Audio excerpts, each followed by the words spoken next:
भारतीय संविधान के अनुच्छेद 74 वर्णन है इसमें, राष्ट्रपति को सहायता एवं परामर्श देने के लिए एक मंत्री परिषद होगा जिसका प्रमुख प्रधानमंत्री होगा। व्यवहार में राष्ट्रपति की समस्त शक्तियों का वास्तविक प्रयोग मंत्री परिषद करती है। इस प्रकार मंत्री परिषद ही वास्तविक कार्यपालिका शक्ति होती है। जॉन मेरियट ने इस संबंध में कहा है, मंत्री परिषद ही वह धुरी है जिसके चारों ओर समस्त राजनीतिक मशीन घूमती है। मंत्री परिषद का हम गठन देखेंगे।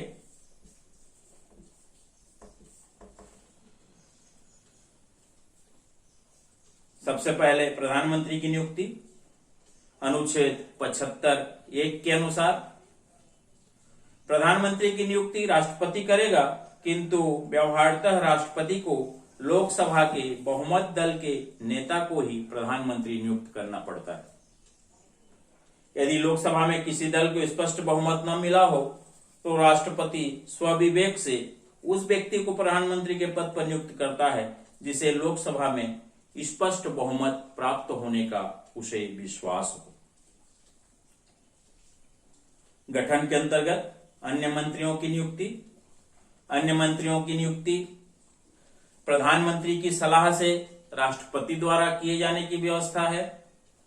प्रधानमंत्री अपने पद की शपथ लेने के पश्चात ही अन्य मंत्रियों के नामों की सूची बनाकर राष्ट्रपति के समक्ष प्रस्तुत करता है। मंत्रियों की नियुक्ति के संबंध में राष्ट्रपति स्वतंत्र नहीं है तथा प्रधानमंत्री भी अन्य मंत्रियों की नियुक्ति के संबंध में पूर्ण रूप से स्वतंत्र नहीं है। प्रधानमंत्री को अन्य मंत्रियों की नियुक्ति के संबंध में जिन बातों का महत्वपूर्ण ध्यान देना होता है उसमें प्रमुख रूप से प्रधानमंत्री सहित सभी सदस्य मंत्री परिषद के एक ही राजनीतिक दल के सदस्य हों उसको ध्यान देगा, अपने ही दल के हों या अपने समर्थित दल के सदस्य हों। मंत्री परिषद के सदस्य अपने विभाग का प्रशासन संभालने के योग्य हों, प्रधानमंत्री के नेतृत्व को सहर्ष स्वीकार करते हों और उस पर विश्वास करते हों, साथ ही साथ प्रधानमंत्री का वो विश्वास पात्र हो, प्रधानमंत्री से किसी भी प्रकार का विरोध न रखता हो, दल में उसकी स्थिति मजबूत व सुदृढ़ होनी चाहिए, देश के प्रायः सभी राज्यों, सभी क्षेत्रों, सभी संप्रदाय एवं वर्गों को मंत्री परिषद में न्याय संगत प्रतिनिधित्व प्राप्त हो सके इसका वो प्रयास करेगा।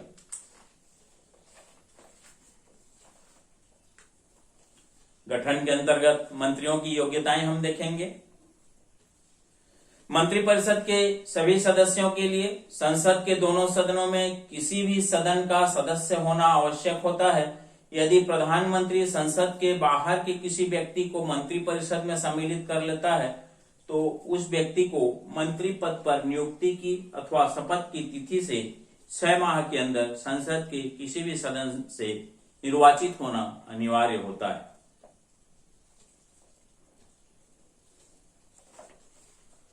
मंत्रिपरिषद की सदस्य संख्या। संविधान में मंत्रिपरिषद की संख्या का स्पष्ट उल्लेख नहीं है, परंतु सामान्यतः लोकसभा के सदस्यों की कुल संख्या के लगभग 10% केंद्रीय मंत्रिपरिषद के सदस्य होंगे। इस आधार पर मंत्रिपरिषद के सदस्यों की संख्या 50 से 56 के बीच होती है, जिसमें 12 से 20 तक कैबिनेट स्तर के मंत्री होते हैं। मंत्रियों के हम श्रेणियों का अध्ययन करेंगे।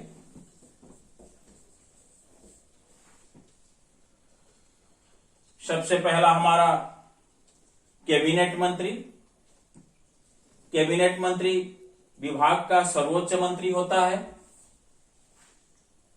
जो मंत्रिमंडल के सदस्य और महत्वपूर्ण विभागों के अध्यक्ष होते हैं, जो देश के शासन के संचालन एवं उसके क्रियान्वयन हेतु नियम या नीति का निर्धारण करते हैं। दूसरा स्तर का है हमारा राज्य मंत्री, स्टेट मिनिस्टर्स जिसको हम कहते हैं। राज्य मंत्री द्वितीय श्रेणी के मंत्री होते हैं। ये मंत्री 2 तरह के विभाग के शासन के संचालन में भाग लेते हैं। पहला स्वतंत्र प्रभार के रूप में रहते हैं और कुछ मंत्री किसी विशेष कैबिनेट मंत्री के विभाग से रहकर उसके विभाग के कार्यों में सहयोग करते हैं। राज्य मंत्री न तो मंत्रिमंडल के सदस्य होते हैं और न ही उसकी बैठक में भाग लेते हैं। तीसरा है हमारा उप मंत्री, डिप्टी मिनिस्टर्स जिसको हम कहते हैं। ये तृतीय श्रेणी के मंत्री होते हैं।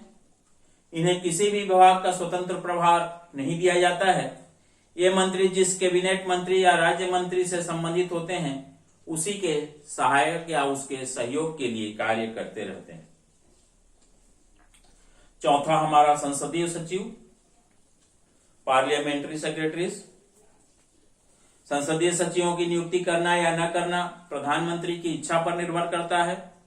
ये उप मंत्री से भी नीचे के श्रेणी में रहकर प्रशासन तथा विशेष रूप से संसदीय कार्यों में मंत्रियों को सहायता प्रदान करते हैं।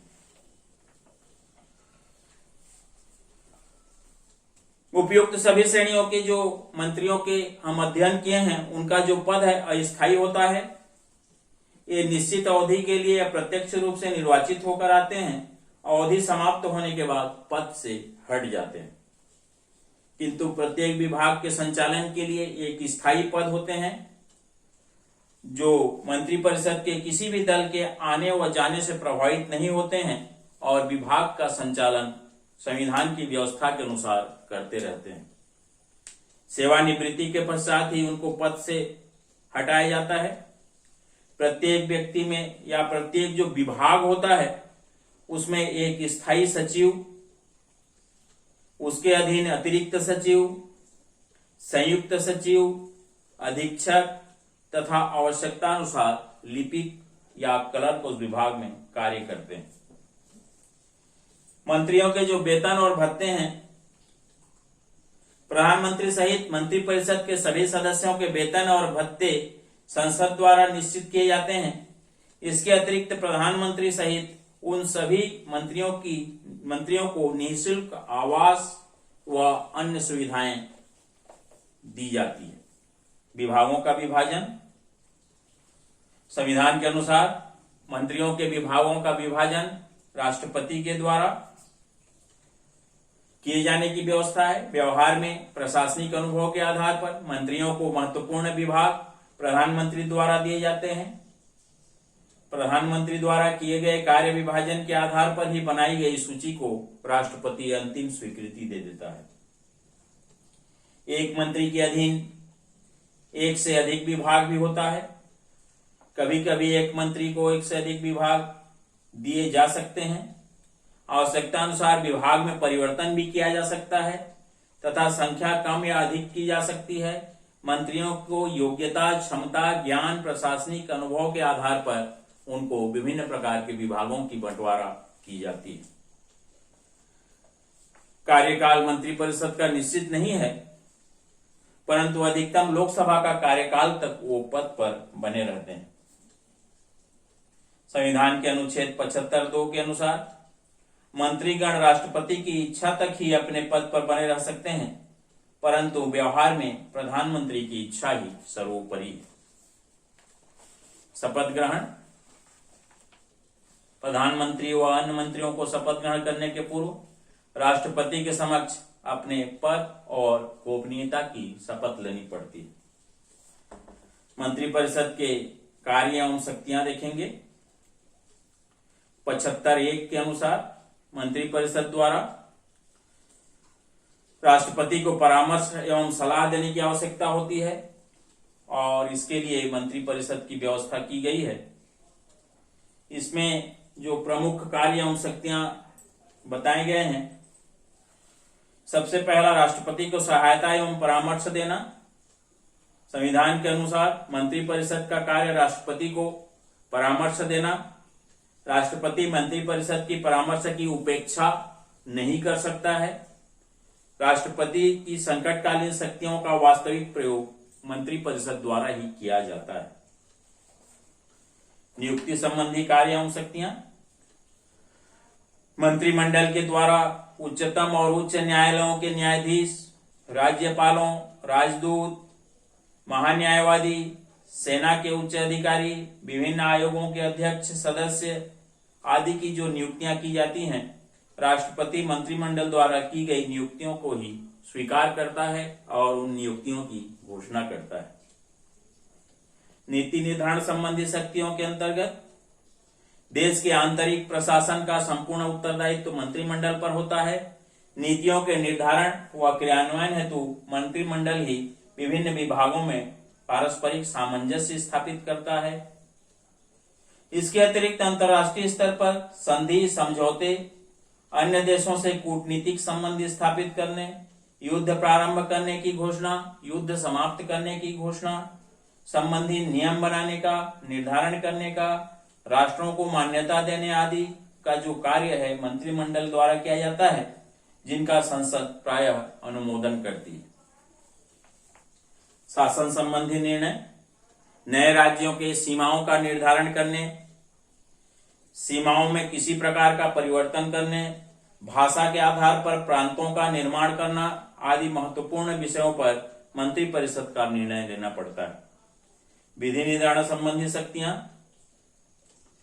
जो भी विधेयक संसद में प्रस्तुत की जाती है उसका प्रारूप मंत्री के निर्देश में ही तैयार किए जाते हैं और बाद में मंत्रिमंडल से स्वीकृति होने के पश्चात ही संबंधित विभाग का मंत्री उसे सदन में प्रस्तुत करता है।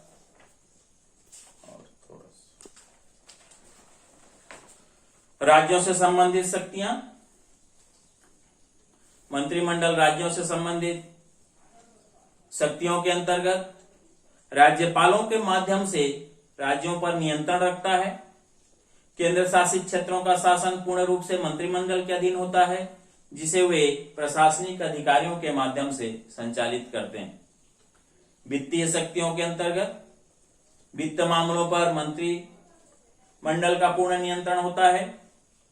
वित्तीय नीति का निर्धारण करना, वार्षिक आय व्यय बजट तैयार करना, वित्तीय योजनाएं बनाकर उन्हें क्रियान्वित करना मंत्रिमंडल का उत्तरदायित्व है। अन्य शक्तियों के अंतर्गत विभिन्न सेवाओं के लिए उच्च पदों, राष्ट्रीय पुरस्कार, सम्मान की घोषणा, विभिन्न राज्यों, विदेश यात्राओं, समन्वय स्थापित करने, अपराधियों को क्षमा करना, उनके दंड को कम करना या उनके दंड को बदलना व्यवहारतः मंत्रिपरिषद का ही कार्य है। मंत्रिपरिषद की जो प्रमुख विशेषताएं हैं उनमें राष्ट्रपति को प्राप्त समस्त शक्तियों का वास्तविक प्रयोग मंत्रिपरिषद करती है। इस प्रकार मंत्रिपरिषद वास्तविक कार्यपालिका है। जिस राजनीतिक दल का बहुमत होता है लोकसभा में, उस दल के नेता को राष्ट्रपति द्वारा प्रधानमंत्री पद पर नियुक्ति हेतु आमंत्रित किया जाता है। उसी दल का प्रधानमंत्री मंत्रिपरिषद के सदस्यों का चयन करता है। मंत्रिपरिषद सामूहिक रूप से लोकसभा के प्रति उत्तरदायी होकर कार्य करता है। मंत्रिमंडल के समस्त निर्णय गोपनीय रखे जाते हैं। मंत्रिपरिषद में प्रधानमंत्री को सर्वोच्चता प्राप्त है। मंत्रिपरिषद का कोई भी सदस्य उसकी इच्छा के विरुद्ध कार्य नहीं कर सकता।